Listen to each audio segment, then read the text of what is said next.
Okay, so we're now into multiplying and dividing surds, which is a lesson we tried to do yesterday, being Tuesday, and obviously that was a bit of a mess because of issues relating to the changeover. So I just wanted to have a clear video here dealing with this particular issue.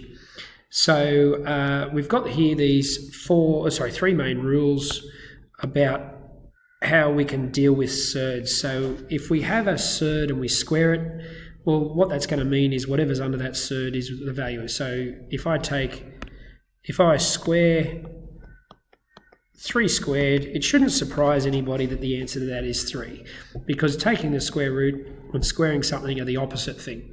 Just as if I multiplied something by 5, then divide it by 5, I'd end up back where I started from. If I square something and take the square root of it, I end up back where I started from. The second rule, obviously, we've been using this second rule here to simplify surds. So any number that can be split into 2 different factors can be dealt with as separate surds, and obviously when we do that, we're trying to look for a square factor. That's usually the best method. And then, of course, any surd with a fraction in it can be expressed as 2 surds, one in the numerator, one in the denominator, or alternatively, if we have a situation like this, where we've got a surd in the numerator and the denominator, we can deal with it. We can put them both under the same single surd. Depending on the circumstances, we might use that. Other than that, the same processes for multiplying and dividing with algebra still work, except that instead of having, obviously when we multiply with algebra, if I had 2x times by 3y, I deal with my numbers first, so I'd be 6, and then I deal with my letters first, so that'd be 6xy.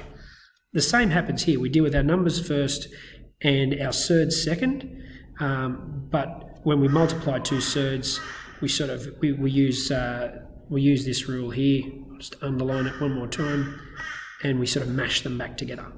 So just to explain what I mean by mash them back together, the square root of 3 times the square root of 5 is just going to equal the square root of 3 times 5, using that second rule there. And that's going to be the square root of 15.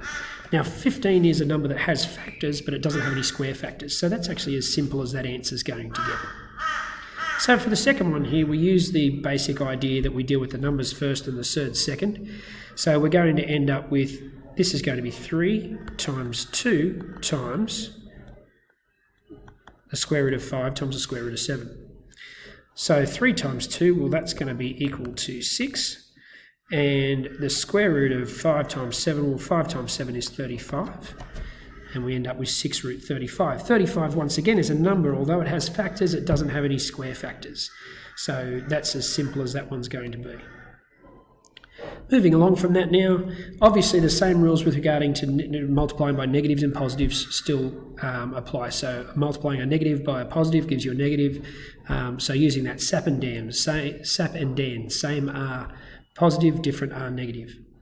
So in this particular case, I'm going to have negative 1 lot of 3 times by root 2 times root 5. So I'm going to end up with negative 3 root 10, and that's as simple as that one can be because 10 has no square factors. Moving along to the next one, this time I've got a negative times a negative, so I'm going to get a positive.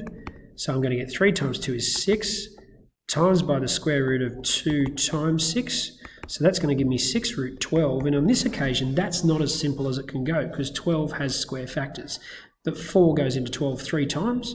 So I can break this up. So I'm actually going to have 6 times by 2 root 3 because 4 times by 3 is 12. We take the square root of 4, that's 2. We put it out the front and we end up with 2 root 3.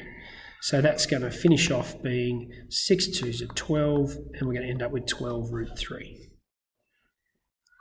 The next question we've got here, once again, we're just going to multiply the numbers. So we're going to end up with negative 6, and I'm going to go a little bit quicker this time, and I'm going to say, well, 5 times 10 is 50. So I've got negative 6 root 50, but 50 has 25 as a factor, and 25 is a square number. So how many times does 25 go into 50? Well, it goes in twice. So I'm going to end up with root 2. And obviously the square root of 25, when I bring that out, is 5. So I end up with 5 root 2. Now I've got to multiply that by, that's minus 6, so it's going to be minus 30 root 2.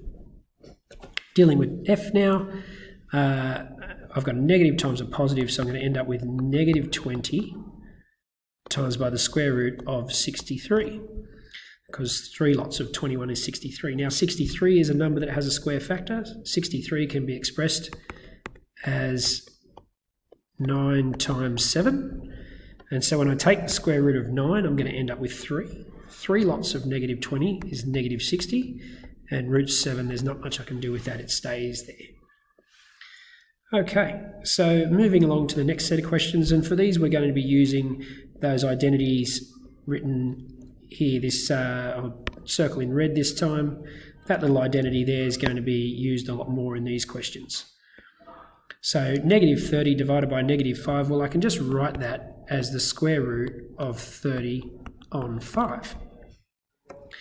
And just like any fraction, once it's under the surd I can simplify it. 5 goes into 36 times. So I'm actually going to end up with the square root of 6 on 1, which of course is just the square root of 6. And there's nothing I can do with the square root of 6. There's no square factors for that number. Likewise, for the next question, sorry, I've just got to pause for a cough again, and we're back. So likewise, for the previous one, I can sort of break this up. And so what I've got is I could have 3 on 4 lots of the square root of 18 on 2. Now in this particular case, the square root of 18 on 2, well, that's just our good friend 9. So that's going to be the square root of 9. Well, the square root of 9, that's 3. So I'll just go around up here. I didn't leave myself a lot of room here. So 3/4 of the square root of 9 is going to be 3/4 times by 3. 3 3s are 9, so we end up with 9/4, or I could display that as 2 1/4. Either way would be perfectly fine. So in this particular example, by dividing, we've got rid of the surd. Okay, moving back to E, I've got negative 12 on the square root of 6. So I could just describe that as the negative of the square root of 12 on 6. And that's going to be, obviously 12 divided by 6 is 2. We're going to end up with negative root 2. And finally, for these ones, I can break this up as 3 on 12 times by the square root of 3 on 21. So obviously I can simplify the fraction outside. 3 goes into both 12 and 3. It goes in 4 times into 12 and once into 3. And I'm going to have 1/4 of the square root of 1/7, because 3 goes into 21 7 times. And that's about as simple as I can make that one. Well, actually, no, it's not. I can go a little bit further. So with this particular one, I can look at this and I can go, well, the square root of 1, if I look at this, the square root of... No, actually, I'll do this in a different colour. I apologise for that. If we just go over here, the square root of 1 on 7 is the same as the square root of 1 on the square root of 7. And the square root of 1 is just 1, so we're going to have 1 on the square root of 7. So we could actually display this as, the final answer we could display as 1 on 4 root 7, because 1 lot of 1 is 1, and down the bottom we've got, down the denominator we've got 4 and root 7. Now, as we'll see in a later lesson, we don't normally leave surds in the denominator, but we'll deal with that in a couple of lessons' time. So that will do as an answer for now, but you will notice later on in the topic that we would go further than that. We wouldn't stop there. Okay, so moving on to the last one, which is expanding binomials. The same rules apply that we've used in algebra and everything else we've done. We just multiply this first term by both the terms inside the brackets, being very careful with our negative and positive signs. So in this particular case, we're going to have root 3 times 2 root 3. Well, root 3 times root 3 is the same as root 3 squared. So what that's going to end up being is basically 2 times 3. And it's going to be minus root 3 times root 5. So that's going to end up with being 6 minus root 15. Okay, and there's nothing I can do to simplify that any. Very careful though, in this case it's not 6 root 15, it's 6 minus root 15. We have to be aware of the fact that it's a it's two terms, we can't just add them together. So in the next one, we multiply the first term and the second term by the term out the front.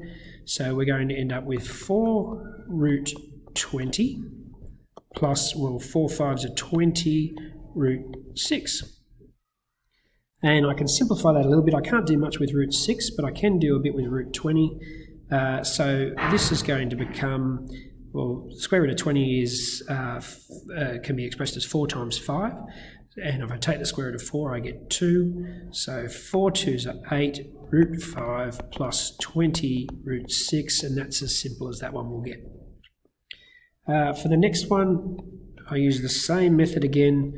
I end up with 2 root, now 15 times by 5 is going to be 75, minus root 5 times root 2 is going to be root 10. Nothing I can really do with root 10, but 75 has a square factor of 25, so 25 goes into 75 3 times, so I'm going to be left with something root 3. The square root of 25 is 5. 5 times by 2 is 10, minus root 10, and they're not like surds. That's all I can do with those ones. And the final example here, once again, making sure we multiply both the front and the back term by the number out the front. I'm going to end up with 7 times 14. I might even use my calculator for that. You're welcome to do so.